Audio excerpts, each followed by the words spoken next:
subsequently, right, Lynette will actually share with us on the exploration on the Lettuce tool in BI in A-star.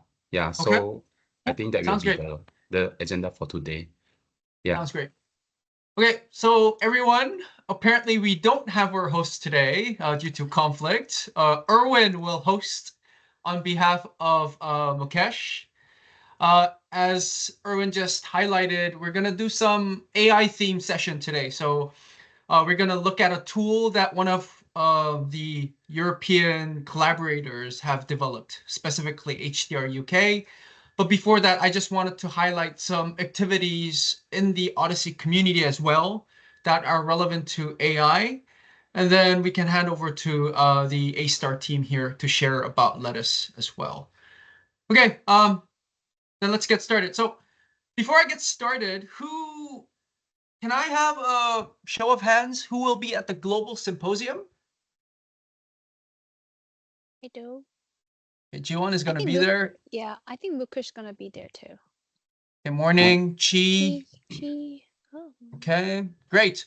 I'm asking because what I'm going to demo today is also probably relevant to the Global Symposium as well. So then I'm like sort of mimicking Patrick here, guys. Can I have a show of hands who have participated in the Phenotype February initiative before?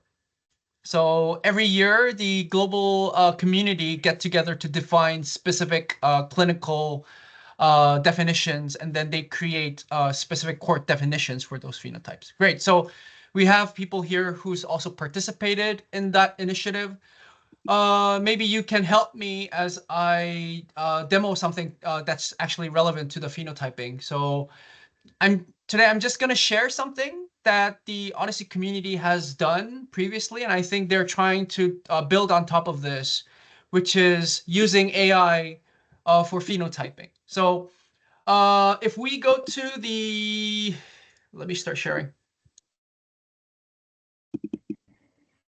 So if for those of you who haven't done the phenotyping exercise with the community, how it starts off is people choose specific diseases or specific phenotypes that they want to define in the community, which they think are in high demand of evidence, and we need some sort of agreement on how we want to define these diseases using data, right? So sometimes the gap between how clinicians think and what we actually see in the data are different. So we need to come to a consensus on how we want to define these diseases and how we want to use these definitions in or real world evidence studies within Odyssey. So in that process, the very first step is actually for people to review existing literature on how people define the specified diseases of interest. And this first step involves writing clinical descriptions around what the disease is, so a clinical overview of the disease, what the features are, what are the synonyms, and what are the subtypes of certain diseases, right? Because sometimes diseases can have lots of subtypes. And then they also review how this is managed, because we're not only going to use diagnosis, right? We're going to use various treatments, various interventions to these diseases to define this specific group of patients, right? And then we talk about differential diagnosis. What are the co-occurrent diagnosis? What are ambiguous? What are mutually exclusive? And finally, what are the patient profiles? So essentially, the phenotyping work group get together every once in a year to create this document for every disease that gets selected in that year. And I think what's happened in the most recent phenotyping from this year is AI happened, right? So there's this big boom of AI happening. And I think the phenotyping group has actually come up with a prompt to generate all this above using a Gen. So essentially what you can do now is, instead of spending all the time doing this manually and reviewing things and spending, I don't know, 1 or 2 weeks coming up with a document to review together as a group, you can actually copy and paste this prompt into your GenAI platform, software, whatever you want to call it, and it will actually give you the results of the specific phenotype you want to define. So I'm just going to demo this so that you guys have an idea. You guys can follow along with your GenAI program that you have installed either on your mobile or whatever PC or whatever platform you're currently using. I'm just going to pop this URL into the chat for those of you who do want to follow along. There we go. If you go to the very bottom of the page that I posted into chat, you can access what I'm currently looking at as well. So what I'm going to do, so unfortunately at IQVIA, I'm restricted to just one GenAI. So I only have Copilot. And Copilot, I didn't know, but Microsoft is currently partnering with OpenAI to get GPT-5 also integrated with Copilot as well. So I'm going to copy and paste this entire prompt. And I'm going to just paste it here. And right now, the prompt says it wants to create a clinical definition for acute new onset ST elevated myocardial infarction. So this is STEMI. I've seen recently some STEMI researchers happening in the Odyssey community as well. I'm not going to change the disease, but for those of you who are following along right now, you might want to change to any disease that you want to look at yourself. So once you hit send the prompt, it starts generating. And I think the shocking thing is it doesn't even take minutes. It takes seconds to generate the response. So I just hit send, and while Song was speaking, as he always speaks, and he never stops, it's already generated the first portion of the description. So it's providing the clinical overview. And what the phenotyping working group has done is it's told the AI, don't proceed next until I tell you to proceed. So it stopped at the first subprompt, right? The clinical overview.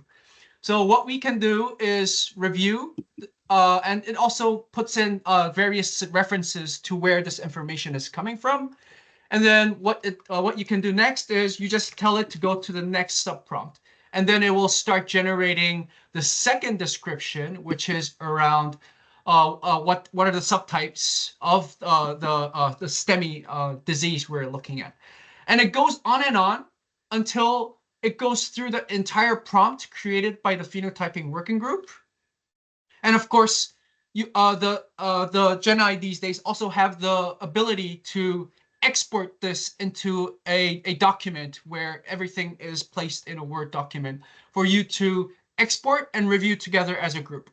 So I believe this approach was taken by the phenotyping working group. Yes, Chi, I just noticed your hand is up. Is it up since the beginning of the call, or do you have something you want to add? No, sorry. Okay. All right. So essentially what the phenotyping working group did is they reviewed these documents this year for the phenotypes that were selected. So I found this very fascinating. Typically, when you want to do this from scratch, you will go to PubMed and you will look for various variations of the STEMI disease, right? You first need to find out what STEMI is called in multiple different ways in order to do this.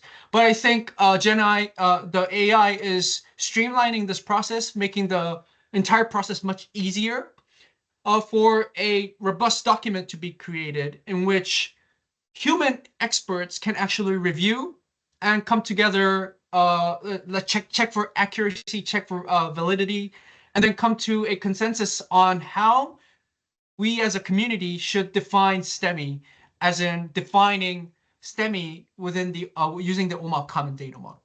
So this is what I actually wanted to demo today. But another thing I do wanted to emphasize is for those of you who are going to the global symposium, I asked you who are going, right?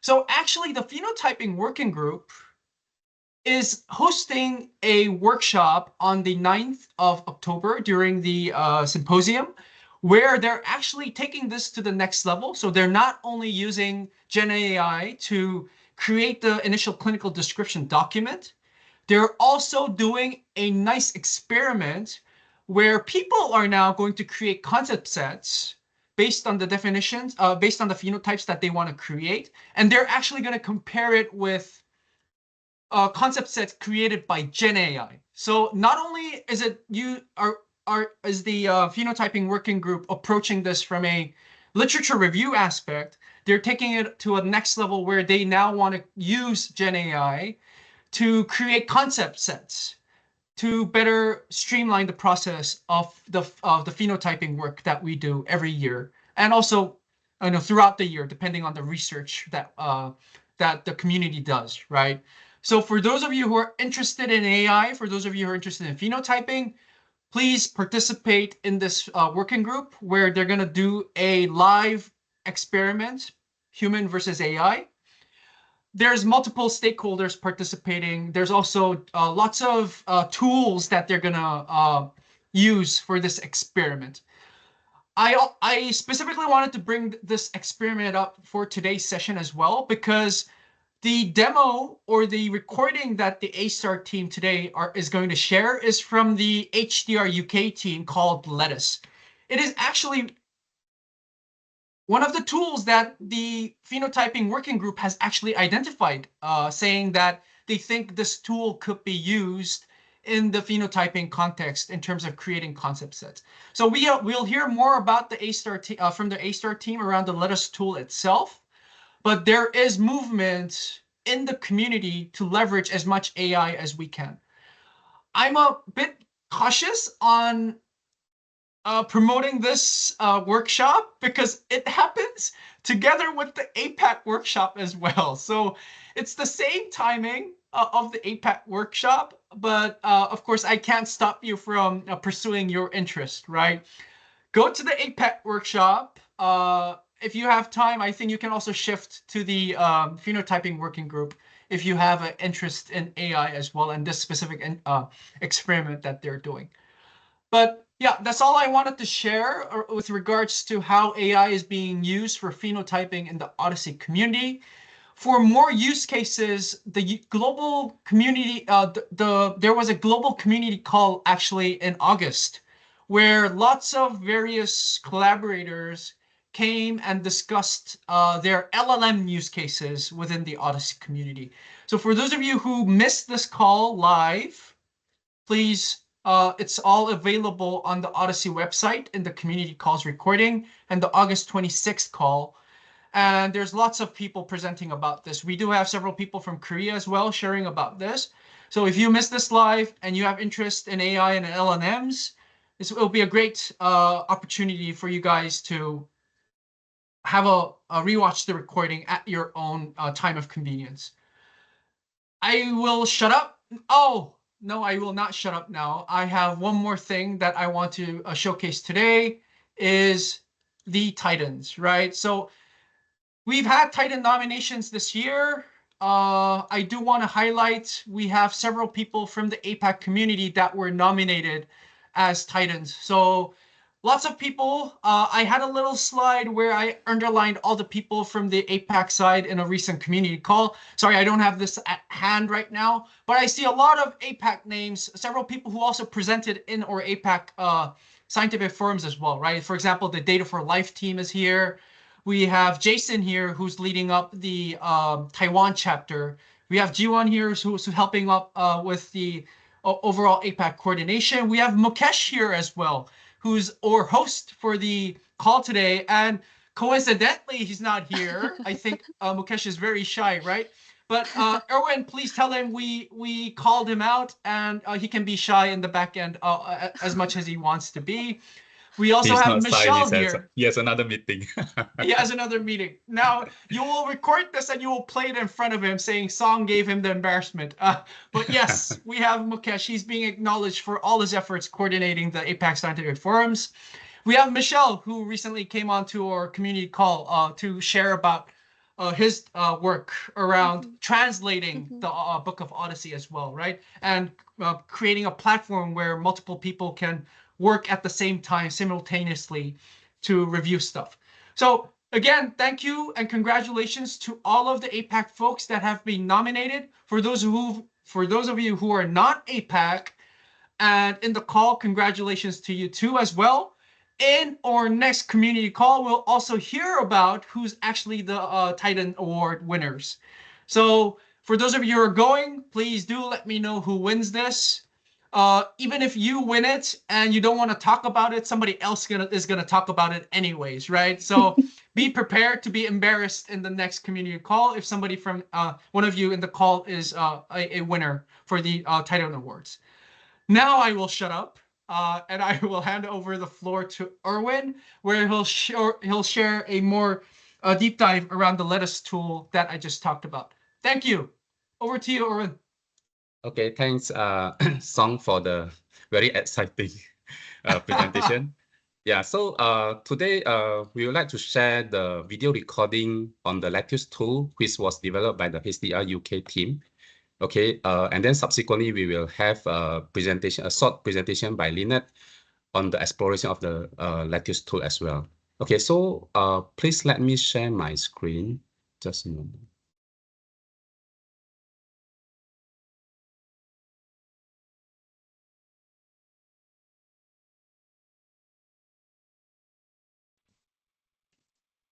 Can you see my screen? Yes. Yep. Yes, we Okay. can see it. I will start playing the video recording. All right. Did you share with sound? Maybe we'll find out in a minute. Yes. I Hello, include the my sound. name's James Mitchell-White. I'm here to present a project we've been working on at the Centre for Health Informatics at the University of Nottingham called Lettuce. So the point of Lettuce is that finding the right OHDSI terms for a source term is difficult. At the minute it's done by manual search by engineers. There are tools that exist to help with this. So there's an OHDSI product called ㅍGenerative, which does text search on concepts for you. And there are lots of proprietary tools as well. But getting these to integrate with existing pipelines can be difficult, which makes this a real bottleneck in making data findable, accessible, interoperable, and reusable. So that's what Lettuce is here to solve. It's an assistant for mapping those source terms to OMOP. We've made it open source, so you can just go to the repository and download it. And we've done our best to make it easy to deploy. There are a couple of issues that we're ironing out with Windows installations, but if you're running Mac or Linux, it should be no problem. It works as a standalone app, or you can run it from a container, and we've worked hard to make the container usable. And it all runs locally. So if you have any privacy concerns about, for example, sending out your source terms to an API, this all runs on your machine. And we've gone to efforts there as well. So that includes having everything, including a large language model, baked into the container image that you download. So there are three main capabilities of Lettuce. The first is text search, similar to something like ㅍGenerative. There's also vector search and an AI search, which I'll introduce in a minute. These all use a standardized API, or you can run batch jobs through a command line application. So they all follow this same API specification. So you have a request that you send to the server, and the only thing you really need to send is a source term, which is just some string that you want it to match with OMOP terms. Additionally, you can supply a list of vocabulary IDs and domain IDs if you'd like. So if you don't supply anything, it searches through all of the vocabularies that you have in your OMOP database. But if you supply one or more vocabulary IDs or domain IDs, it restricts it to that vocabulary or that domain, or multiple, or intersections of both. You can also choose to filter out non-standard concepts. So if you set standard concept to true, it'll only give you standard concepts back. And you can choose to return valid concepts only. So if they've been made invalid for any reason, they get filtered out too. And you can choose how many results you want to get back. And what you get back is all the fields from the concept table. So the name, ID, domain, vocabulary ID, as well as as the rank and the score. So when you do a search, it chooses which ones to send back to you by scoring how well they match your query, and so it'll return your scores and what rank those fall in. And there's also some metadata that you get back, which we've done for provenance reasons and for in the future, if people are running multiple assistants like this at a time, for provenance reasons, it's useful to have a label for what has been used to choose your concepts. And we've worked with this standard API so that we can integrate this with Carrot Mapper, which we're in the process of doing. So probably by the time anyone's installed it, we'll have that integration sorted out. So the first thing you can do with it is text search. So this is pretty similar to something like Usagi. It's all done on database using the text search capabilities of Postgres. So it stems the words that you send to it. So it runs them through a dictionary and sees which words match words in its dictionary. So you can see here, these are all self-reported medications. So if you ask for Now Foods omega-3, it has food in its dictionary and omega in its dictionary, and the number 3. And it records where all those fall. And similarly for Nasonex for each nostril, it picks out the words Nasonex and nostril that it has in its dictionary.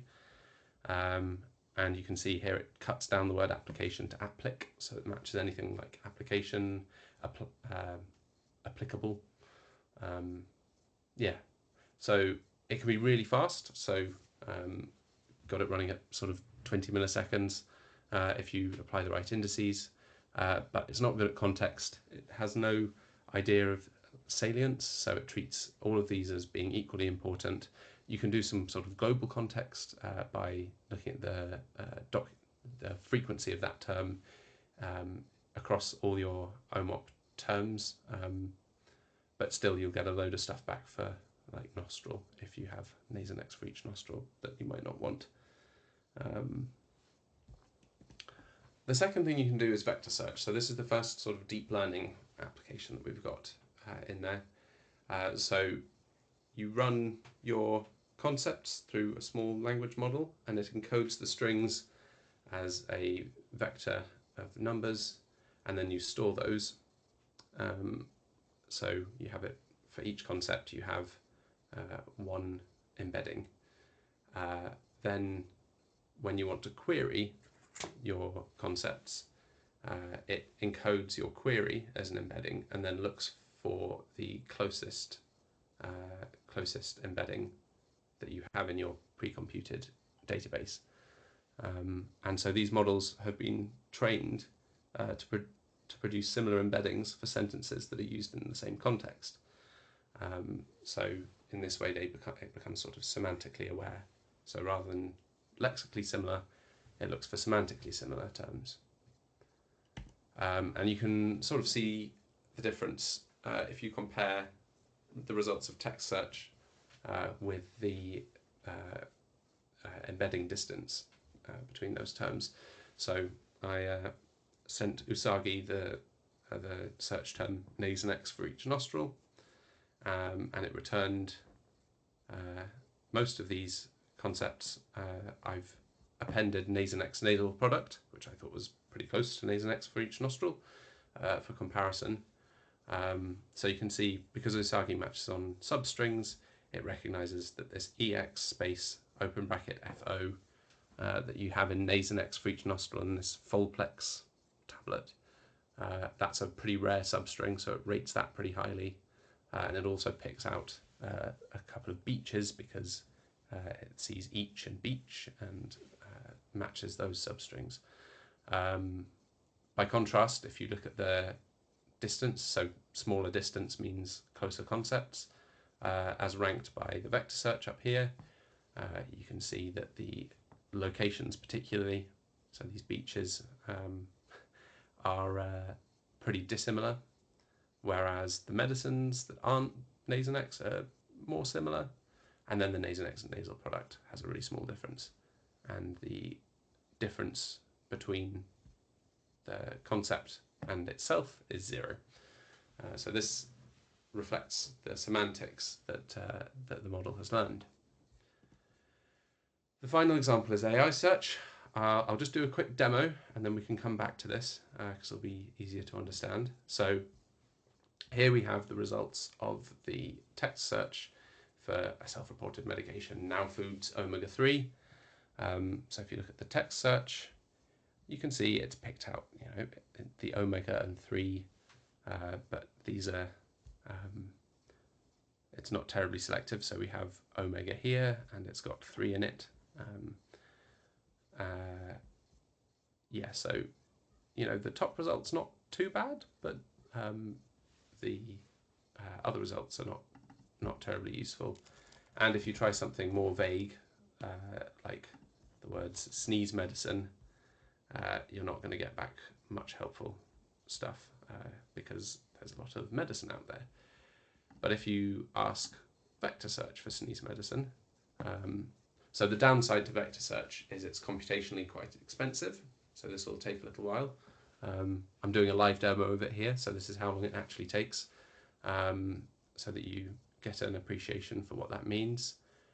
There are ways you can speed up vector search, but the cost is that you get back only approximate results, and I think it's really important that we get exact matches back. There we go, so it thinks that a good match for sneeze medicine is allergy medicine antihistamine. Well, that's pretty good. Or complete cold medicine, again, pretty good. And you can see here we've got the vector search scores, so this is the distance. And those are all quite good results. And if you put in Now Foods omega-3,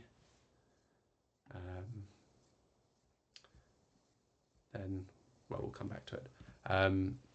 So the AI search is the final option. And this is the most complex pipeline to send your query down. So the idea is the user submits a source term to Lettuce. Lettuce does a bit of pre-processing on that and then sends a retrieval query to the database. So we use vector search here. There we go. So, okay. So you get back. So the Lettuce gets these sorts of results back. And I should say, at this point in the AI search, if there is a vector search result that is more similar than a threshold, we've set it pretty stringently here. So it's sort of 0.05 distance. So omega-3 fatty acids for Now Foods omega-3 wouldn't actually pass the threshold, but that threshold is a settable option. Then you get that result back straight away. So we'll just run the AI search here.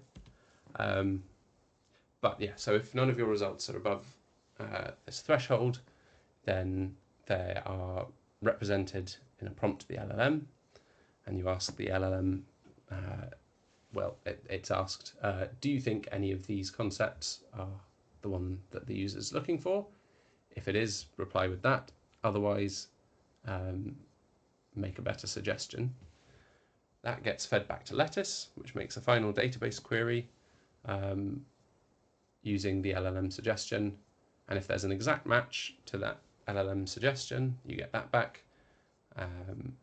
Or if there's not, you get some text search results back. So this this pattern is called retrieval augmented generation. So the generation is what the LLM does, and it's been augmented by this retrieval process. And so we see if you feed it sneeze medicine, it's replied with levetiracetam, which is in fact a sneeze medicine. We've not been terribly specific with what we fed it here, but that gives you an idea of the sort of result you get. And here you don't actually get a rank or a score because it was an exact match to what the LLM asked the database for. So I've showed you some sort of toy examples here, though some of these are taken from a real data set, but we have evaluated Lettuce on a couple of real life data sets. So because all the components are quite modular, you can use different retrievers depending on how they perform, and then you can choose different LLMs to go with different retrievers. However you want to set it up, we've set it up with some sensible defaults, but if you have something that you like better, then you can plug those in. So we've tested our retrieval components, and so I should explain. So BM25 is sort of the standard baseline for text search. It was what Elasticsearch was based on for a long time. I think they've moved on from it now, but for a long time, Elasticsearch being so successful was this BM25 algorithm. And then we've compared that with 3 different ways of using embedding models. So 2 different models, one's called BG Small and the other's called PubMed-BERT. And we used different ways of feeding strings into the embedding model to pre-compute those embeddings. And we've got 2 days. And the other thing is, so we have these blue bars, which are for those embeddings models alone. And then there's a way you can combine the scores given by 2 different retrieval methods called reciprocal rank fusion. And we tested whether using reciprocal rank fusion, where you look at the scores of both the BM25 result and the embedding search, whether that improved performance. And as you can see so the y-axis here shows the percentage of search queries where the correct concept as mapped by a human mapper was in the top 10 results. So BM25 alone gets 20%, and then this BG Small by itself gets about 60%, and then essentially because the BM25 result is quite poor, it drags that result down.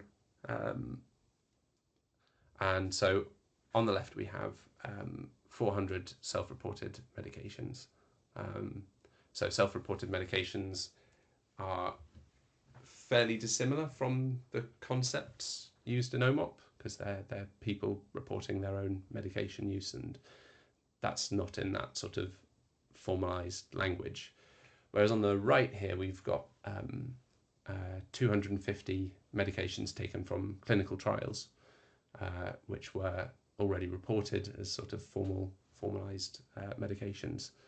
And so BM25 does pretty well here, but then we have better results from these embeddings models as well. Just scraping 90% for the best result there. So the default for Lettuce is to use BG Small with this short strings. As time goes on and we test it on more user data, we'll be coming back to revisit this. And part of the idea is we will be able to train our own embeddings model that will produce more OMOP-aware embeddings. So watch this space. And then we assessed the suggestions from the LLM. So we've got the accuracy along the y-axis. So that's, does it return the exact same concept as a human mapper? And we tested these 5 different models with different sizes. So the memory footprint along the x-axis is a function of the number of model parameters, and we've also done something called quantizing the models. So we're using a sort of lower resolution version of the model so that it can run on consumer hardware. So a lot of this testing was carried out on a 6-year-old MacBook Pro. So any sort of reasonably modern laptop can run Lettuce. So we tested these LLMs with and without feeding them the vector search results. So the orange dots are using the vector search results. And the dotted line along here is we use ChatGPT as a baseline rather. So you can see we just push ahead of ChatGPT. But the benefit here is, of course, you don't have to send out your data to OpenAI, and you can run it all locally, and it's integrated into this pipeline. We do also have the option in Lettuce, if you are happy using an external API, you can use that as the LLM step and get the same advantage of this retrieval augmented generation. I'd like an honourable mention here for our smallest model, which with the retrieval augmented generation still scores 57%. And I should point out that we've used quite a stringent metric here. So this is, does it return exactly the same concept as the human mapper? If you loosen that restriction to being, is it a related concept to the one that you're looking for, because different people might map differently, then in the best cases we're pushing sort of 80%, and a little above 80% for our best scores. And you can see that in a lot of cases the retrieval augmented generation is effective, so that's why we've kept it in the pipeline. Oh yeah, it's also worth pointing out here that a smaller memory footprint not only means that it can run on a less powerful machine, but you get faster generation typically with a smaller memory footprint. So for the sort of IT and deployment nerds, I've got a bit on the architecture of Lettuce here. So we have two containers roughly. We've got the Lettuce API, which you can download as a single Docker image. And so in there's the sort of API code, so handling user requests and some pre-processing. And then there's a part of it that produces the embeddings for your query. And then off in a database, we've got an embeddings table. And I should mention in another University of Nottingham repository, we've got some code for generating that embeddings table for your vocabularies, which funnily enough is actually running on my machine right now. So I guess it's probably email me for the details if you're interested in upgrading your OMOP CDM to have the embeddings table in. And so that gets fed back to a prompt builder, which creates the prompt incorporating the results of your vector search to feed to the LLM, which we have in this container here. But again, we have options to send that out to an external API if that's something you're comfortable with.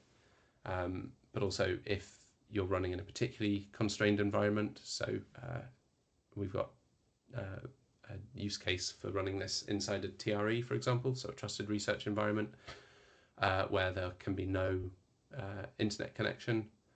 But if the image for the Lettuce API is approved, we've got some images with the model weights baked into it. So once the container's up and running, it doesn't need any access to anything external. And then that LLM interacts with some, the LLM response rather, interacts with some database code to then fetch the concepts from the concept table. So from that, what do you need to run Lettuce? So you need an OMOP database with some text search features enabled. The full text search extension is a standard Postgres extension. So if you have Postgres, you have it. But there's a little setup you need to do to get it running quickly, which I would recommend that you do that setup step, because it literally makes it 4,000 times faster. I've tested. And you need the embeddings table to enable vector search. And again, we have the code to make that smoother for you. And then you need Lettuce. So easiest way is to run it from a container. And you can give that container the connection credentials for your database. And then it'll talk to your database, run the LLM. Alternatively, we've tried to make setup for developers nice and easy, so you can install it and run it with UV instead, which is a project manager for Python. And you can choose which model you'd like, depending on your resources. So as a summary of what I've covered, Lettuce provides these search functions that can be integrated into mapping pipelines. It can be deployed locally to preserve your privacy. And I hope I've persuaded you that it performs well, or at least better than text search alone on different types of data sets. Though, the difference between the text search and the AI-enabled options does vary by data set. So we've provided the different search modalities depending on what you need. I should mention as well that we've put quite a lot of thought into making this a responsible deployment of AI.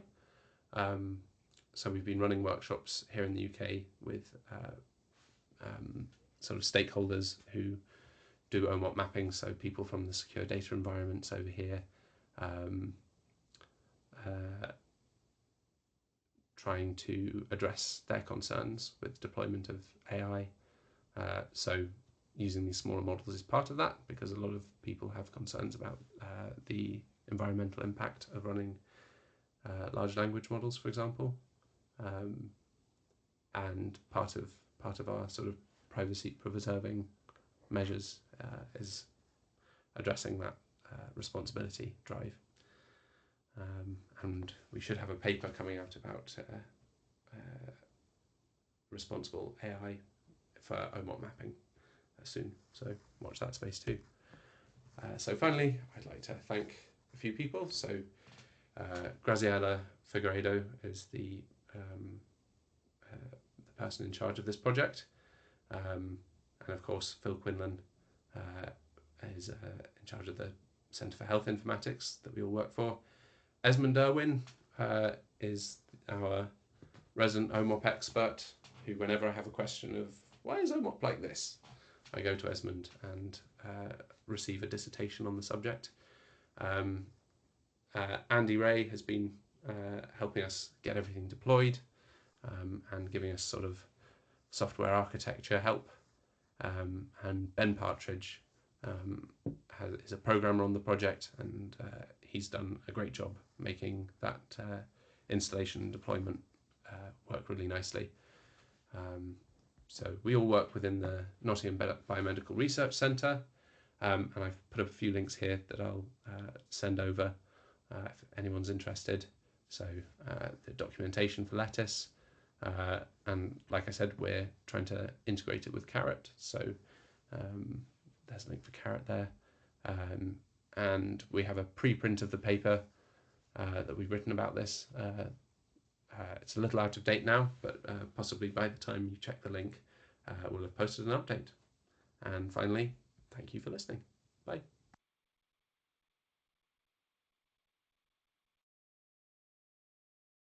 Okay, so that's the sharing from the HDR UK.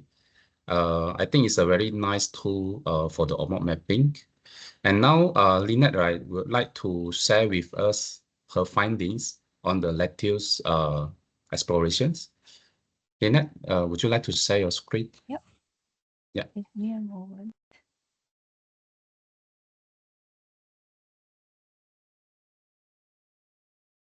Can everyone see my screen? Yes. Okay. Hi everyone. So I'm Lynette from A-Star, and today I'll be sharing with you on my experience setting up and using Lettuce. Okay. So for the setup, there's a few prerequisites which James did mention, but I'll just put it together here. So you'll need Python and you'll need Postgres. And also, if you want to use the Lettuce team's resources to help you build your database or to enrich your database, you'll need Docker as well. And there are two ways of deploying Lettuce. So one is you can use it locally, and the other is you can deploy using API. So just going into the local side of things. Yeah. So if you are using Lettuce locally, this is what it looks like at the bottom. You can see there's the results for a test that I ran. And there are various options that you can specify when you're running it locally. And you can see here on the right side of the screen, there's all those options. So for example, if you see at the bottom of my screen there, you can see there's the no vector search and no use LLM option specified. So what that gives you is just the plain text search, since I turned off both vector search and the LLM search. And then you can also deploy Lettuce as an API so that you can access it from other machines other than just your own laptop. And when you deploy as an API, then the syntax looks different because it's adhering to the API standard syntax. So you can see that the endpoints would look something like search, text search, or vector search, or AI search. And then also, just as an added layer of protection, the Lettuce team also has this authorization key set. So you need to configure that in your environment variables before you deploy the API. And that's what it looks like after you call the API. And in this interface is actually Postman, but you can call it from anywhere essentially. So you can call it from your local command line interface, or you can also call it probably from your browser as well. And just wanted to show you the default models that Lettuce is using. So for the LLM search, by default, Lettuce is using Llama 3.18b. And for the embedding models, which will be used for the vector search, by default, Lettuce is using BGE small. Both of these can be configured according to the Lettuce documentation. There's an environment file in which you can configure this in. And also, just wanted to share how long it took for each of the methods to get a response. So like local and API. So you can see here, text search is pretty fast. Vector search takes a bit longer. And LLM search depends. Sometimes it can take very long. I find that it takes quite long when I use it via the API. But yeah, so that's just an indication of how long it would take if you call Lettuce locally or via the API. Also, these may vary, so this is just on my own laptop. So yeah. So just some key takeaways from my experience setting up and using Lettuce. So Lettuce is currently still under development. So we did approach the Lettuce team, specifically James, who did the presentation that you just heard just now. And we got his help to build the database.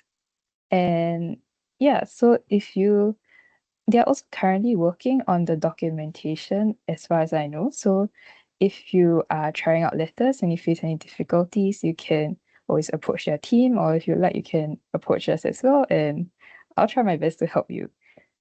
And also, another thing is that Lettuce is open source, so this is a great opportunity for you to try out LLM approach to mapping OMOP terms.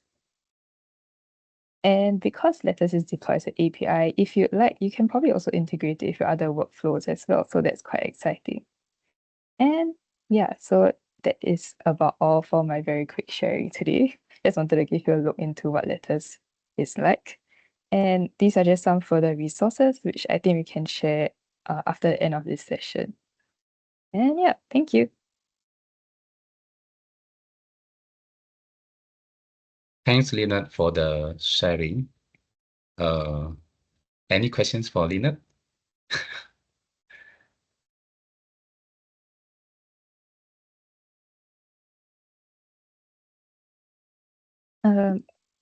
I think Yeah. T raised Yeah, his Yang Chi hand has first. Yeah, you can go yeah. ahead. Yeah. Does the tool help you to do the bulk search instead of search like one term at a time? Can you do a bulk search? Like say I have 1,000 terms. Can you do a like search like Usagi, right? You input a file with like 1,000 terms. It give you a bulk search result.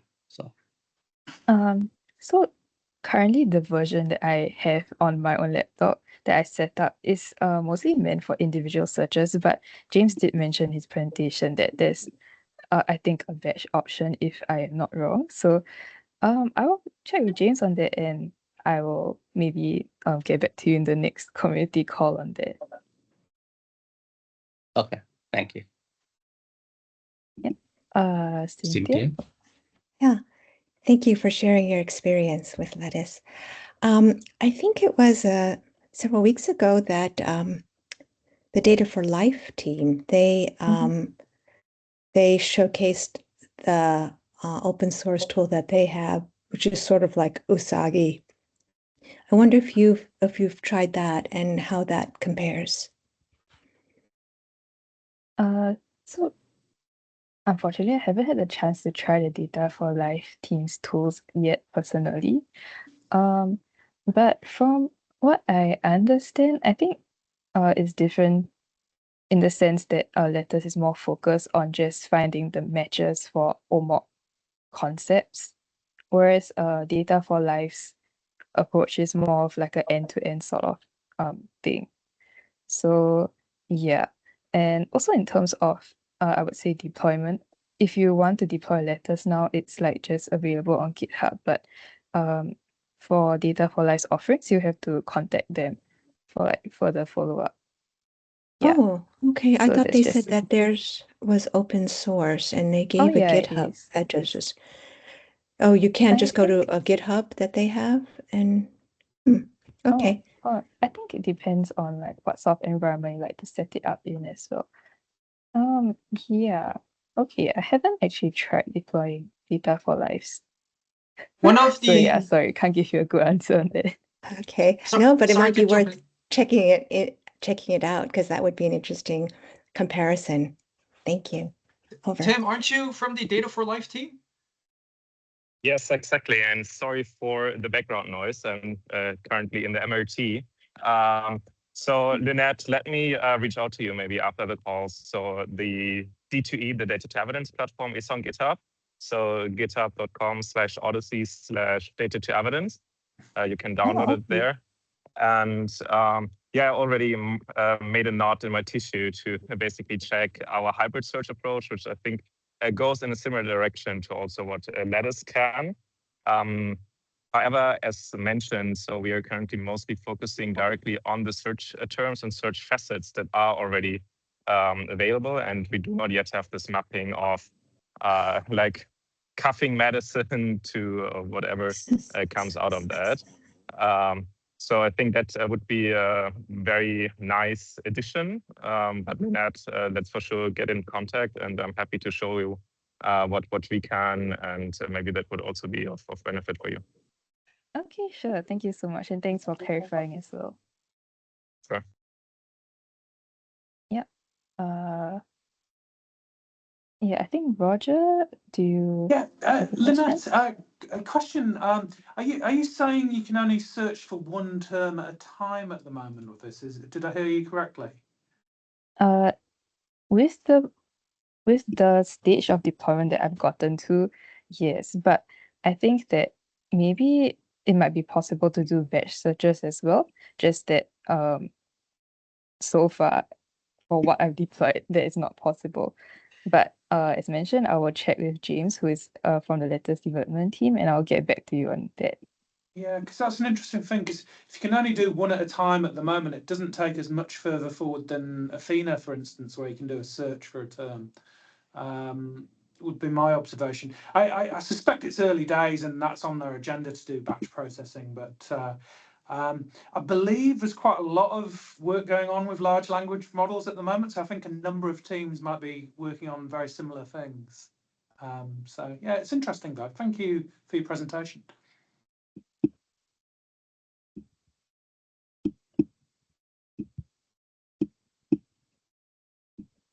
Okay, thanks everybody. So any other question for Leonard? We still have 3 minutes left.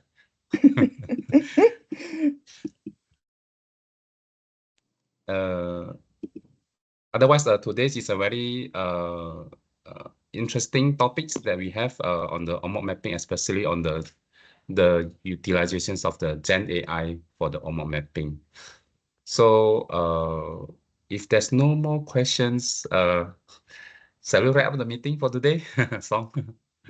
Oh, Erwin, you're the host of the call. Feel free to close the call. I guess maybe one last comment from myself is, for those of you who are at the symposium next week, enjoy, take lots of photos, and let Jiwon know here if you want to do a recap of the symposium, right? Because traditionally after a symposium, we have somebody from the community to do a recap. So if you are willing to come to the next community call in 2 weeks' time to share about your experience at the global global symposium, please let Jiwon know and we'll be in touch. Is my guys, final please, comment. if you guys find me, just hold me and take a photo with me so I can use that photo for the recap. And please say hello. Please. Jiwon is also doing a recap herself. Yeah. But yes, please feel free to volunteer Let's for do that, another yeah. presentation. Yeah. Yeah, I would glad And to say so- hello. Somebody call me. Yeah, it's Nicole? Nicole here. I don't know if you can hear me or not. Just to shout out as well that we have a work group, APAC work group meeting on the Thursday morning. So I think maybe 8:30 to, I can't remember the time. 8, yeah, 8 to 10. 8 to 10. So if anyone is there and wants to come and chat with the APAC work group, please come along Thursday morning. Tim? 18. Yeah, and as we're just rolling the advertisements, also we are present. Unfortunately, I cannot travel, but Kartik and Peter, from our Singapore team, and also Ben Illigans, who's our new CEO, he will come from Germany. And we will host an Atlas working group session on the Atlas 4.0. And there's also a presentation where we use data to evidence for network study simulation. So I think we are still looking for participants. You can go to our website, datatoevidence.org. Please register, and we're looking forward to see many of you there. Lots of work group advertisements going on here. But guys... Sorry, Tim, when is your work group? It's on Thursday. Let me confirm the exact time with you via email, Cynthia. Okay. Everyone, yeah, everyone is Thursday, right? Yeah, I think we work everyone is Yeah. Thursday, but there's 2 sessions in the morning and 1 in the afternoon. Okay, thanks. Thanks, everyone. Thanks Thank you, all. everyone. Bye-bye. Okay, thanks See you. everybody. Bye-bye. Bye. Thank you. See you.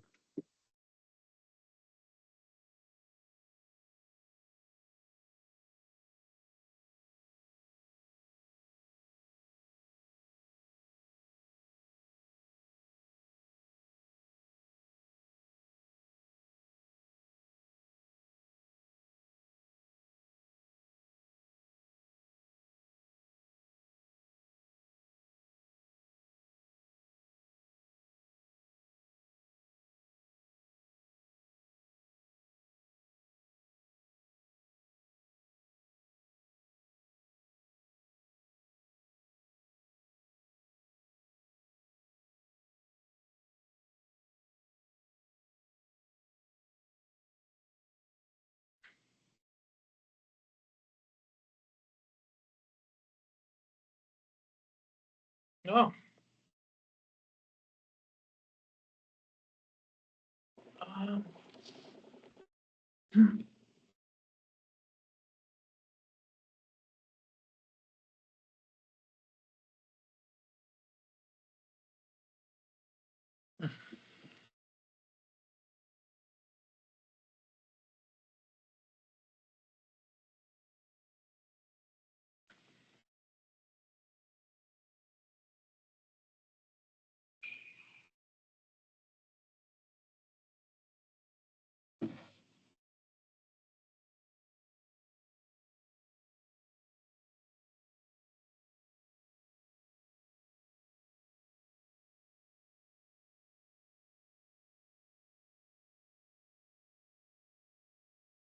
Oh, hi, Mark.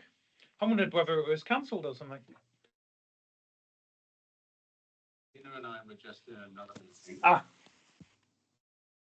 I was about to